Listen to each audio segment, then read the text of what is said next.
Hola, en este vídeo vamos a aprender a calcular el gradiente de un campo escalar y lo vamos a hacer con este ejemplo que tenemos aquí. Fijaros, nos dan una función de 3 variables, es decir, una función cuyo dominio está en R3.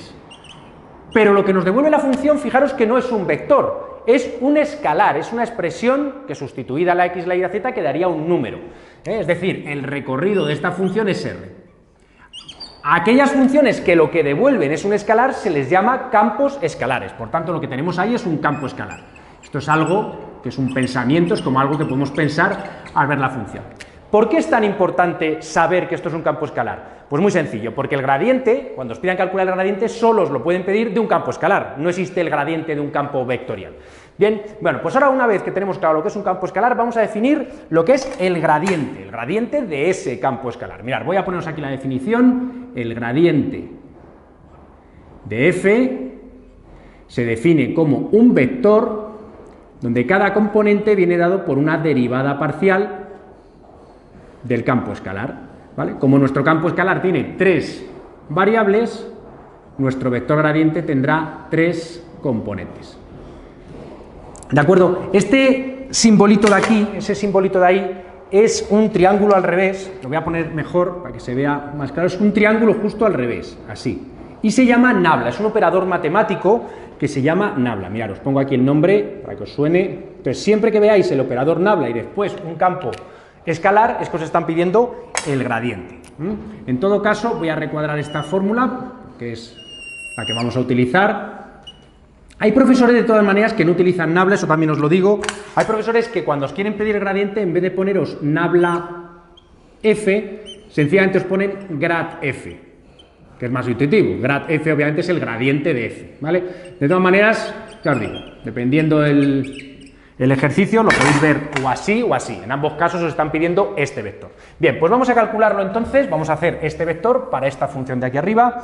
Para esto hace falta saber derivar parcialmente. Tenemos otro vídeo donde enseñamos a derivar parcialmente, pero en todo caso, si queréis, ¿vale? Yo creo que con lo que os voy a explicar yo es suficiente. Mirad, el gradiente de f será un vector donde yo derivo esta expresión con respecto a x. ¿Qué significa derivar parcialmente esto con respecto a x?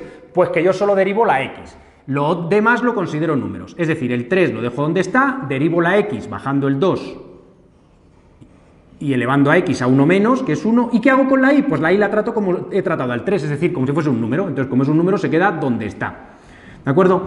Aquí pues hago lo mismo, el 4 lo dejo como está porque es un número, la x la derivo, la derivada de x es 1, y z cubo lo trato pues como otro número, o sea, igual que este es el 4, lo dejo aquí, pues el z cubo lo dejo aquí, ¿veis? Es decir, cuando yo derivo parcialmente con respecto a x, solo derivo la x y las otras variables las considero constantes, como si fuesen números.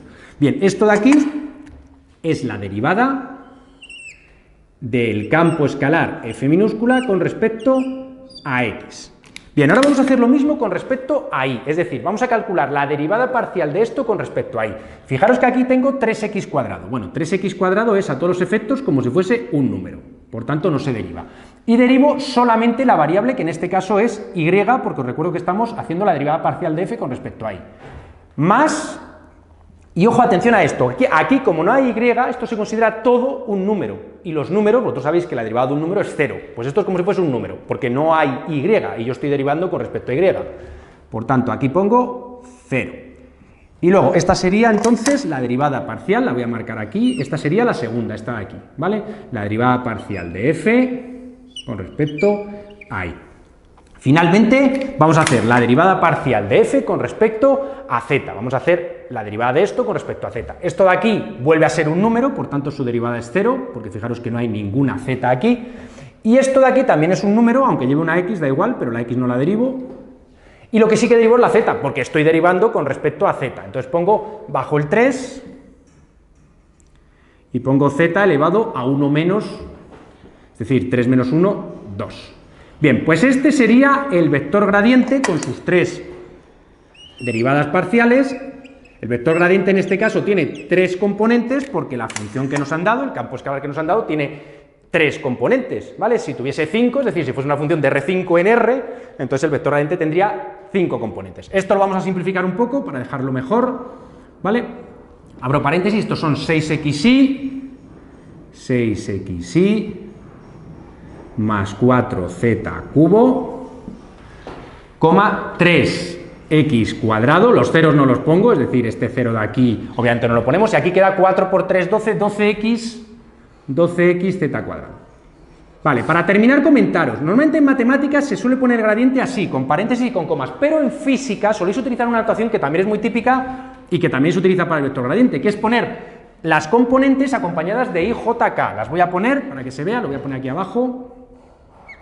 Fijaros, quedaría 6xy más 4z cubo, esto quedaría multiplicado por i.